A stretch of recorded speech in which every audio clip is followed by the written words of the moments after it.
Assalamualaikum warahmatullahi wabarakatuh. Baik, sebelumnya apa kabar semuanya? Baik-baik saja. Semoga kita semua diberikan kesehatan dan dilancarkan aktivitasnya hari ini. Ya, kali ini saya akan berbagi atau sharing, ya sama aja sih, mengenai tentang aplikasi Adobe Lightroom, yang dimana aplikasi ini merupakan aplikasi yang hits yang digunakan saat ini gitu untuk mempercantik foto kalian, ya, dari foto-foto perjalanan kalian bersama teman-teman atau foto-foto hunting di kafe-kafe agar lebih wow dan enak dilihat gitu. Ya, kita mulai deh ya, mulai kenalan dulu biar makin sayang gitu kan. Kita kenalan sama toolsnya yang ada di Lightroom Mobile ini ya. Berikut fungsinya satu persatu gitu. Pastikan aplikasi Adobe Lightroom kalian sudah ada di perangkat HP kalian ya, baik itu yang berbayar ataupun yang tidak berbayar. Oke, langsung saja kita buka aplikasinya. Nah, di sini saya menggunakan aplikasi yang Pro ya. Jadi pasti beda dengan aplikasi yang biasanya. Kalau yang biasanya tidak terdapat tools yang seperti nanti saya akan jelaskan deh. Nah, yang pertama kita ada impor foto. Nah, di sini kan ada tambah foto sama kamera di sini ya. Kita mulai ke ini, tambah. Lalu mana foto yang akan kita edit? Contoh saja yang ini deh. Nah, ini sudah kita impor ya fotonya. Nah, di sini setelah membuka aplikasi ini, kalian akan dihadapkan tampilan antarmuka seperti yang tadi gitu. Lalu klik aja di foto pojok kanan bawah untuk menambahkan foto kalian seperti yang tadi saya jelaskan. Nah, di sini ada tools selective, healing, crop, profile. Nah, kalau misalkan di aplikasi yang biasa yang tidak berbayar,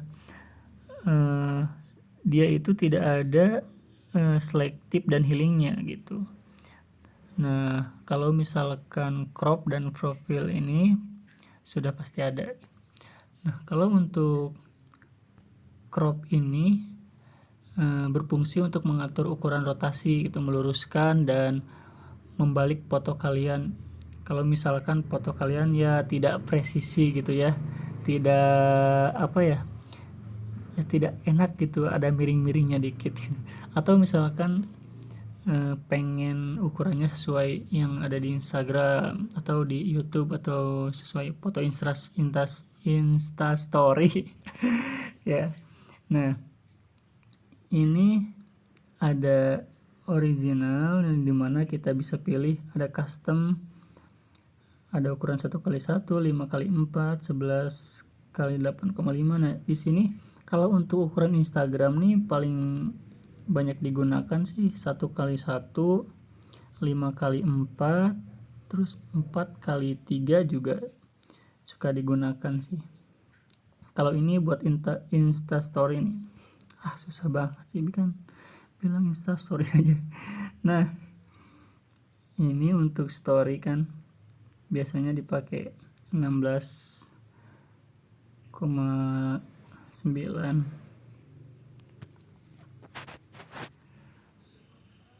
Nah, ini di sini sudah kita coba crop ya. Coba deh yang 4x5.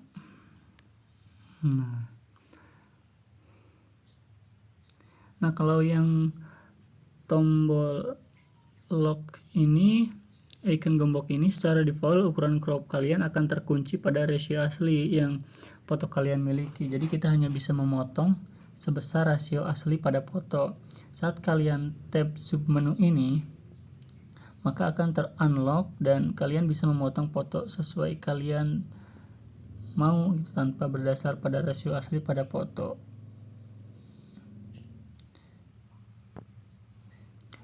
Nah, Selain itu ada strike tint, di mana ini berfungsi meluruskan foto secara otomatis.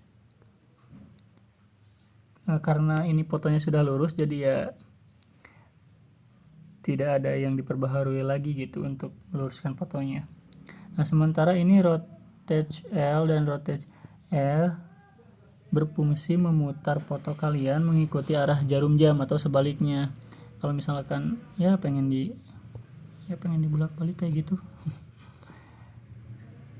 Dan flip H dan flip V itu membalik foto kalian secara horizontal atau vertikal.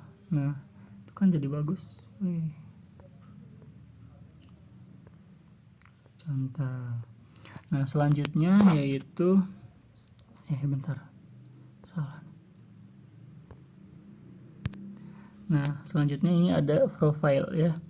Dimana profile ini terdapat settingan editan atau bisa disebut preset ya, bawaan aplikasi yang bisa kalian gunakan untuk mengedit foto dengan sekali tap saja. Contoh nih, di sini ada beberapa yang sudah saya import presetnya.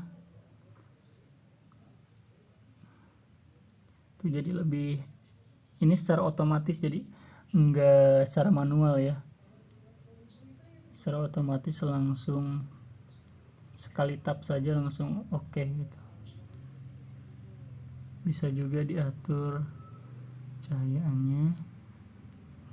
Nah, selain itu di sini ada tombol auto. Kalau auto ini untuk men-set ya agar settingannya auto gitu. Tuh. Tapi kadang saya jarang menggunakan ini sih karena selera ya. Nggak cocok aja gitu kalau auto. Nah, mungkin selanjutnya yaitu ada likes, yang dimana menu ini kita sudah masuk ke tahap dasar alat-alat yang digunakan untuk mengedit foto. Di sini ada beberapa alat yang bisa kalian gunakan untuk mengatur gelap dan terangnya gitu suatu foto. Nah, di sini ada exposure kan, berfungsi mengatur pencahayaan foto secara keseluruhan. Dan ada kontras, menambah dan mengurangi area gelap dan terang pada foto. Ya, contoh semakin kalian tambah nilai kontrasnya, maka area terang semakin terang dan area gelap juga akan semakin gelap. Selain itu, kontras memiliki peran untuk menambah kesan tajam dalam foto. Nah, di sini ada highlights, mengatur area tertentu pada foto yang sifatnya terang. Kalau saya sih sering gunakan ini ya. Kalau misalkan foto terlalu gelap gitu ya. Terus ada shadow, itu kebalikan dari highlights. Shadow berfungsi mengatur area tertentu pada foto yang sifatnya gelap. Jadi yang ada unsur gelapnya jadi lebih terang kalau menaikkan shadow di sini. Terus ada white juga hampir sama sih kayak shadow. Kalau black juga sama. Dia meningkatkan cahaya agar lebih terang. Dan kalau menurunkannya tuh menjadi lebih gelap. Di sini ada tombol curves-nya juga, yang dimana kita bisa mengatur gitu. Pilihan lain untuk mengatur area terang dan gelap pada foto dengan menempatkan titik pada area highlights-nya, shadow ataupun midtones dengan cara menggeser kurva yang ada di dalamnya. Nih bisa kita lihat kalau misalkan kita tekan titik tengahnya jadi lebih lebih gelap. Kalau di sini lebih terang. Bisa juga kita atur di sini lebih pudar. Dan saya sih jarang gunain ini ya, kurva ini. Paling ya kalau ada yang kurang atau apa gitu, saya gunain dikit. Nah ini untuk warnanya sih merah, hijau, biru, jadi lebih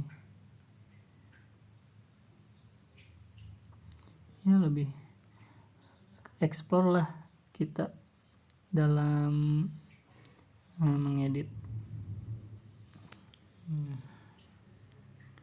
Jadi gini, agak apa-apa lah. Nah baik, yang selanjutnya ini ada menu color di sini menu yang kalian bisa mengatur segala hal tentang warna dalam foto. Nah bisa dilihat itu ada white balance, artinya adalah keseimbangan warna putih pada foto ya. Kamera tidak seperti mata kita yang dengan canggihnya bisa melihat warna putih pada kondisi temperatur cahaya apapun gitu. Untuk itu perlu mengatur temperatur dan tint agar warna putih pada foto bisa terdeskripsi dengan jelas. Nah, tips untuk menggunakan color picker ini atau icon drop di sebelah kanan white balance ini dan arahkan ke area warna abu-abu pada foto agar mendapatkan white balance yang sesuai dengan kondisi perwarnaan asli saat foto diambil. Ya bisa atur-atur sendirilah ya. Nah mungkin di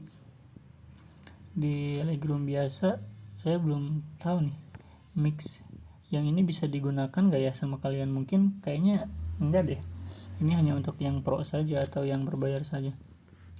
Nah kalau misalkan di color mix ini lebih enak untuk nyeting warnanya. Nah di sini juga ada temperatur yang berkaitan dengan white balance. Tool ini berfungsi mengatur warna suhu pada foto, semakin ke kiri semakin membiru yang artinya foto terkesan dingin gitu, atau semakin ke kanan itu semakin semakin kuning yang artinya foto semakin hangat. Terus di sini ada tint ini pewarnaan pada temperatur agar foto tidak terlalu hijau atau pink. Kembali lagi, tidak terlalu hijau atau pink ya. Nah ini ada vibrance yang dimana berfungsi untuk menegaskan warna tanpa mengubah level saturasi pada foto. Nah ini saturation yang berfungsi menambah intensitas atau level saturasi pada foto. Ya ini lebih menajamkan warna foto sih.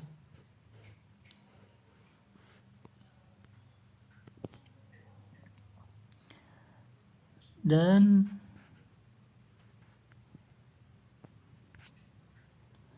B dan W ini berfungsi mengkonversi foto berwarna ke dalam foto hitam putih tanpa meninggalkan unsur RGB-nya atau red, green, and blue-nya. Nah ini yang di atas ini fitur back ya.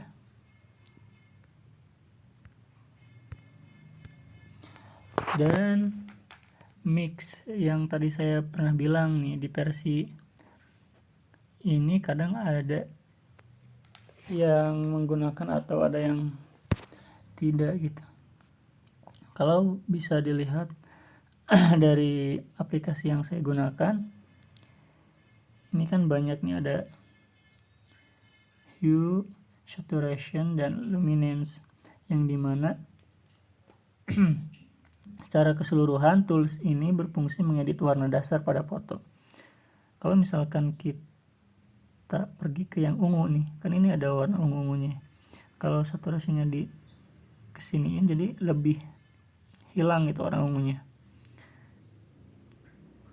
Kalau luminance ini lebih ke pencahayaannya, mengatur gelap terangnya warna pada warna tertentu. Sedangkan hue ini berfungsi mengatur variasi warna pada warna tertentu tuh. Jadi warnanya berubah ya, tidak sesuai aslinya gitu. Nah, kalau misalkan sudah, kita klik down, lalu pergi ke efek. Nah, di efek ini merupakan tools ya sentuhan terakhir setelah kalian selesai dengan tools light and color, yang dimana di sini ada clarity, di hash, vignette, dan banyak ya di bawahnya. Itu tergantung kita pakai vignette-nya atau enggak. Nah, untuk fitur clarity ini berfungsi memberikan kesan tajam pada foto. Jadi foto kalian akan lebih tajam kalau meningkatkan clarity. Clarity itu ketajaman foto. Jadi kalau misalkan kita menurunkan clarity-nya, jadi lebih lebih smooth, lebih halus gitu ya. Jadi lebih enak juga gitu dilihat.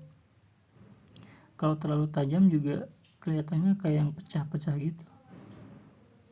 Ya sedang lah, normal gitu, normal buat dilihat. Kalau misalkan di hash itu berfungsi mengatur kabut pada foto. Tuh, jadi kalau misalkan kita menurunkannya jadi lebih pudar gitu ada. Nah, ini lebih gelap ya.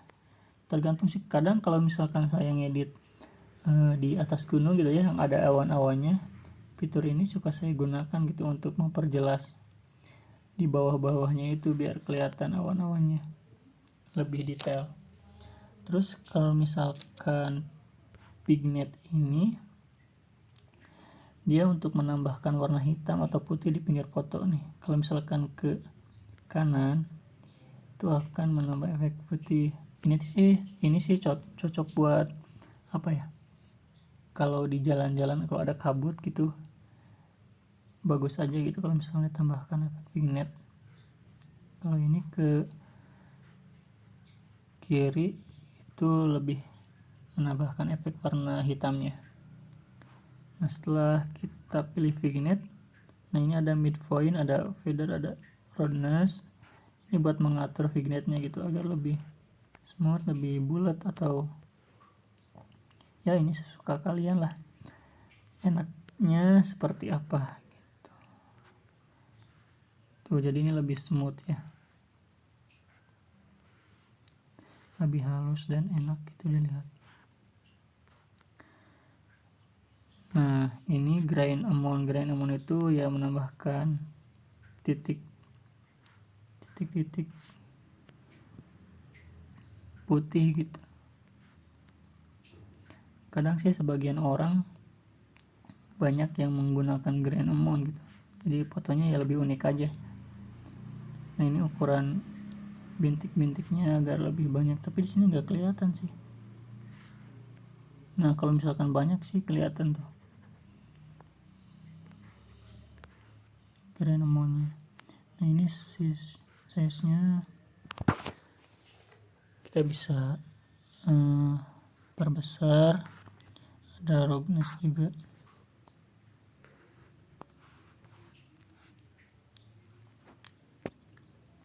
Nah, selanjutnya setelah kita mengatur efeknya, kita masuk ke detail. Detail ini berfungsi untuk menambahkan ketajaman pada foto kalian. Ya, tapi berhati-hatilah menggunakannya atau foto kalian akan penuh noise karena tools ini ya. Kalau misalkan kita menambahkan ketajamannya, ini kan ada sharpening, menambahkan ketajaman pada foto. Ini akan lebih tajam gitu. Tuh, dari rumput saja ya bisa kelihatan kayak gini ya. Tapi kadang bagus juga sih kalau bisa menambahkan sharpening jadi lebih detail gitu buat dilihat, tapi jangan terlalu detail juga sih. Ya seenaknya aja lah. Selain itu ada noise reduction.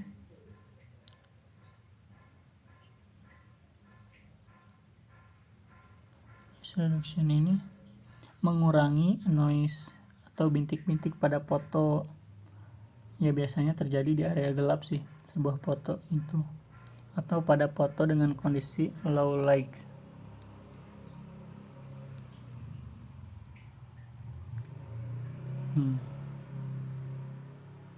Ini juga sama sih, memperhalus noise-nya gitu, noise pada foto jadi lebih smooth lagi gitu, sama kayak ini clarity yang kalau misalkan kita turunkan hampir sama gitu. Kalau misalkan masking juga itu menambah sisi dari foto lebih cantik gitu ya. Ditambah noise reduction-nya kita naikin, juga masih dalam fitur detail ya, kontrasnya ada color noise reduction juga, jadi membuat warna pada foto itu menjadi noise-nya berkurang gitu ya.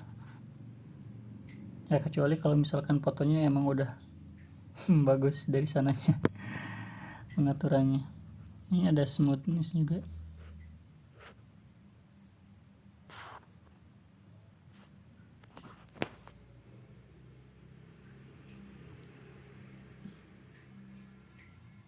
Ya, kalau misalkan kita ingin lihat foto yang aslinya gitu, kita cukup tekan saja tengah fotonya. Ini foto aslinya ya. Nah, ini foto yang setelah kita edit. Yang selanjutnya, setelah kita atur detailnya, kita ke lens profile correction, yang dimana fitur ini berfungsi untuk mengatur karakter lensa yang kita pakai nih. Jadi kita terlebih dahulu harus tahu nih lensa yang kita pakai itu apa, kalau misalkan menggunakan kamera gitu ya, bukan kamera handphone. Ya sayangnya untuk foto hasil kamera handphone ini kan toolsnya kurang bermanfaat saat digunakan ya. Tapi kalau misalkan kita dari hasil kamera DSLR atau mirrorless ya, ini ya bermanfaat sih untuk meremove chromatic aberration dan lens profile correction ini. Jadi tinggal klik aja gitu. Itu untuk mengatur karakter lensanya gitu. Dan sebelah kanannya ini geometri, yang dimana geometri ini berfungsi untuk mengatur perspektif suatu foto. Tapi untuk menggunakan tools ini kalian harus subskripsi atau berlangganan dan membayarnya gitu. Kalau misalkan yang biasa sih kayaknya gak ada tools geometri gitu ya. Dan geometri ini berfungsi untuk mengatur perspektif gambar kalian jika dirasa perlu diubah. Misalnya foto kalian pengambilannya terlalu ke bawah nih, atau terlalu ke bawah sedikit dari center titik tengahnya. Nah, dengan geometri ini kalian bisa menciptakan perspektif sesuai dengan yang kalian inginkan. Ini nih contohnya. Jadi lebih cekung ya kalau di distortion. Kalau vertikal, nah saya jarang sih gunakan tools ini. Horizontal juga ada rotate. Nah, jadi kalau misalkan sudah kalian atur ya tinggal klik constraint group-nya aja. Ya, kalian bisa explore sendiri lah ya untuk tools-toolsnya. Mungkin itu sih dari saya, tools dasar dari aplikasi Adobe Lightroom ini. Ya, selebihnya kalian bisa explore sendiri gitu,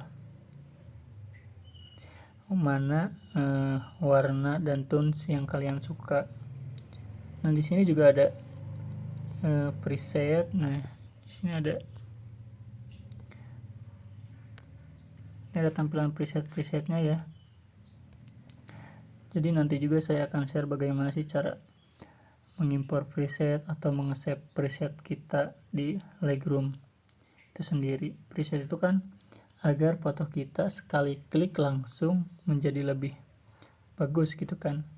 Ya contoh saja ini dari preset saya. Nah, kalau misalkan kita sekali klik jadi langsung tuh berubah kan warnanya. Tidak perlu mengatur secara manual tadi, mengatur kontras atau mengatur cahayanya gitu. Cuma ini kalau misalkan preset saya lebih digunakan untuk di pantai sih. Ya, baik segitu saja dulu paling.